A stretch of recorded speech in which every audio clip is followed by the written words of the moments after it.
9:17 de la mañana, vamos a continuar. Vamos a conversar con el ministro de Agricultura y Riego, el ingeniero Milton Fongese, para conversar un poco sobre los anuncios del próximo año. En realidad, en general estamos en un entusiasmo minero, no obstante que también en materia de agricultura, pues por lo menos en lo que se refiere a exportaciones agrarias, tenemos muy buenas cifras. Ministro, muy buenos días, gracias por estar con nosotros. Muy buenos días, don Raúl, muy buenos días a todos. Bienvenido. Crecimiento del 2%. Este año efectivamente vamos a crecer, vamos a cerrar el año alrededor del 2%, de acuerdo a nuestras proyecciones. Esto, aunque parezca poco, es una buena noticia. Es una buena noticia si tomamos en cuenta la coyuntura que ha atravesado el sector agrícola este año. Este año tuvimos una plaga muy fuerte que fue la roya amarilla. Atacó al principal cultivo del país, que es el café. Son 400.000 hectáreas instaladas de café en el país, pero además el café es el principal producto de exportación, y que para colmo de males hubo una coyuntura de precios internacionales baja.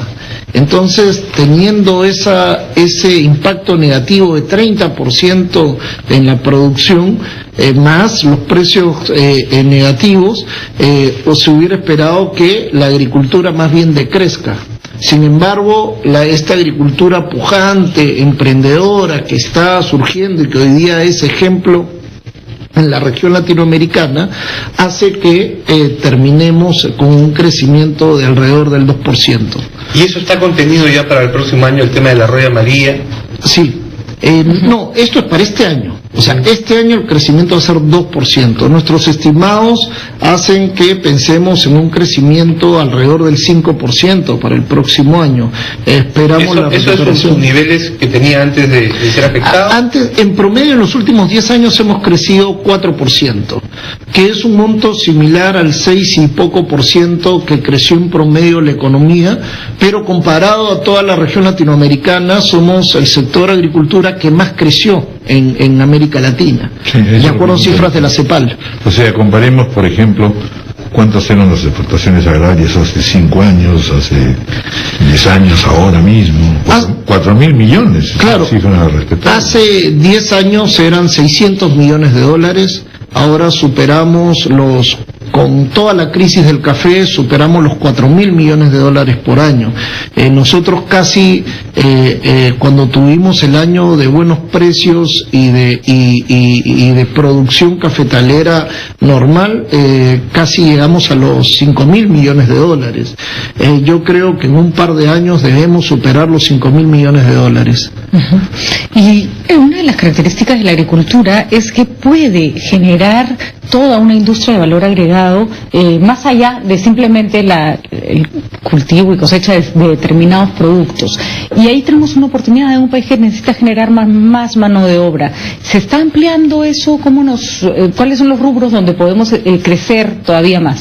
Bueno, tenemos una agricultura moderna que se ha desarrollado principalmente en la costa, uh-huh, donde esta agricultura moderna está generando unos fenómenos súper interesantes. La producción empieza en Ica y hay también incluso una provisión de servicios migratorios que va subiendo hacia el norte y termina en Piura. Piura, estoy seguro que en los próximos años va a ser una potencia agrícola enorme, tiene unas potencialidades maravillosas. Así, si Villacurí en Ica y el Virú en La Libertad son unos ejemplos de dinamismo terrible, Piura lo va a hacer ahorita, en un par de años va a ser full empleo. ¿Y eso qué hace? Genera parte del empleo también en la agricultura moderna es temporal, y entonces la gente se emplea hay veces temporalmente, otros de manera permanente, y cuando regresan a sus chacras, uh-huh, aplican el conocimiento tecnológico que han aprendido en ese trabajo. Entonces esas son una sinergia. Yo me he encontrado, por ejemplo, en Moyobamba con un emprendimiento moderno de stevia, ¿no?, que uh-huh, se exporta a China. China, una cosa de primer mundo, laboratorios con bata blanca, gente de primer nivel, cuando uno piensa que la selva está lejos de esto, ¿no? Pero ¿quiénes eran los técnicos? Técnicos que antes ya aprendieron en la costa también a manejar el cultivo. Claro. Lo que está pasando con la palta en la sierra, el dinamismo, sobre todo en Ayacucho, en cuestión de palta es dramático, es buenísimo. ¿Y quiénes son los que están llevando la palta y las técnicas de cultivo? Justamente los que han tenido contacto con la agricultura moderna de la costa. Entonces, esto es algo que está permeando en la estructura del país. Preguntarle justamente sobre dos cosas. Primero, efectivamente, el tema de la sierra es todavía el gran desafío. De modo que allí, todo aquello que se haga, igual en la costa, ha habido mayores inversiones, en fin, todo lo que se haga en favor de trabajos, proyectos de infraestructura, enhorabuena, ¿no es cierto? Y cuéntenos un poco qué cosas se ha avanzado allí, qué dinero se está destinando. Y lo otro es en realidad la investigación y la divulgación agraria, ¿no es cierto? Que es fundamental, sobre todo en el caso de la sierra, donde todavía prevalecen costumbres tradicionales, en fin, que sin embargo tienen la limitación pues de que muchas veces no tienen la productividad suficiente. En esas dos áreas estratégicas, ¿qué se ha pensado? ¿Qué se está modulando? ¿Qué tenemos como resultados? Mire, nosotros hemos puesto mucho énfasis este año en cuatro cosas, ¿no? El primero, lo que es riego. Sobre todo en la sierra. En la sierra teníamos que en los últimos 25 o 30 años no se había invertido de manera sustantiva en riego, salvo el proyecto Riocachi en Ayacucho, no se habían hecho inversiones. El segundo pata es todo lo que es investigación y tecnología. La tercera pata tiene que ver con financiamiento y la cuarta pata con asociatividad. En materia de riego, creamos el proyecto Mi Riego, 1.000 millones de soles. Esos 1.000 millones de soles que fueron asignados como recursos determinados, es decir, que no revierten al Estado. Tuvimos el primer inconveniente en que no habían proyectos desarrollados. Si se habían, eran 3 páginas que no tenían los derechos de agua asignados, no tenían el estudio de impacto ambiental, no tenían el expediente técnico, etcétera, etcétera. Entonces hemos invertido mucho la primera mitad del año en desarrollar esos estudios, hemos tenido a toda la gente del ministerio haciéndolos, y en el segundo semestre empezamos ya las licitaciones. Hemos aprobado proyectos por ya el total del monto y estamos en plena ejecución de los primeros proyectos. En materia de tecnología, quiero cerrar el tema de Mi Río con decir que ya hemos iniciado procesos que nos van a llevar a partir del próximo año irrigar 70.000 hectáreas. 70.000 hectáreas, que es el equivalente a 2 proyectos de riego de la costa. En segundo lugar, en innovación. Najes, Alto Piura, Chinecas, Salimochic. Todo eso sí en la costa. Nosotros estamos ahora, la próxima semana se adjudica Chaimochic. Es un proyecto que son más de 100.000 hectáreas, aproximadamente 50.000 nuevas y más de 50.000 mejoradas. Va a ser un proyecto tremendo. Ya la Libertad va a tener que cambiar de chip en la cabeza, porque esto va a significar, es más que duplicar lo que está pasando en el Virú ahora. Y el resto de proyectos sigue su curso, ¿no? En investigación y tecnología, todo este año con el Banco Mundial y con el Banco Interamericano terminamos de formular el proyecto de mejoramiento de la innovación agraria en el Perú. Vamos a crear un sistema de innovación agraria a partir del INIA que se sustente en potenciar las estaciones experimentales. Ya hemos negociado los préstamos, son $180 millones que vienen solamente a tecnología a partir del próximo año. El INIA va a estar a la altura de las circunstancias.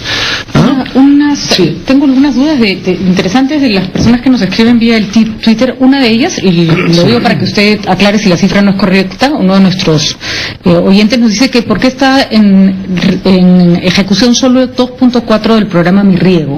Mire, es justamente lo que expliqué, no es que esté en ejecución, depende qué entiende por ejecución. Como expliqué, este proyecto, esta línea de financiamiento se creó en enero.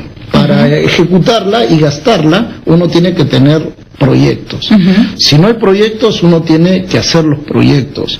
Lo que hemos ya desembolsado en ejecución son más de 40 millones de soles, que es el 4% y no el 2% que menciona el señor. Es bajito, ¿no? Claro, pero por eso, si yo hubiera, es que hay la percepción de que uno tiene, la plata se convierte en proyecto. Tienes que hacer el proyecto y tenemos 200 millones en proceso de licitación y 300 millones. Están esperando que les lleguen más proyectos para soltar más plata. Claro, y se están ejecutando. Ahora, otra de las cosas que nos pregunta que me parece válida es, hay una preocupación por el banco de germoplasma de La Molina. Dicen que el MENA lo quiere desaparecer y que entonces, ¿cómo es esto de que apoyan por la tecnología y se vuelan los bancos de germoplasma? A ver, nosotros hemos visitado ese... Mire, yo le voy a decir una cosa. Esa fue una campaña hecha a través de un canal de televisión por el sindicato de Linía. Recordemos que el sindicato de Linía en las décadas pasadas se agarró más de la mitad de las tierras de las estaciones del complejo INIA de La Molina. Si usted ve alrededor de Linía hay una urbanización, esa es... con los distintos gobiernos de turno negociaron adjudicarse esas tierras para viviendas. Ahí en un momento se evaluó a principio de año un terreno aparente para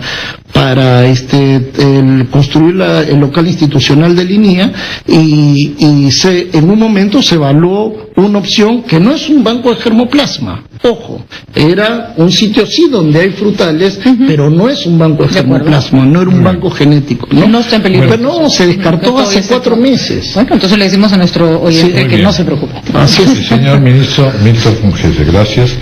Lo comprometemos para hacer un enfoque de los sábados dedicado exclusivamente a agricultura en la ciudad. Y para ver lo que estamos haciendo el programa de Mosca de la Fruta en la Sierra, en Ayacucho, que es una cosa maravillosa y con unos resultados espectaculares. Y además el lunes viene el director general de la FAO a cerrar el año internacional de la quinoa. Bueno, pues ahí aprovechamos.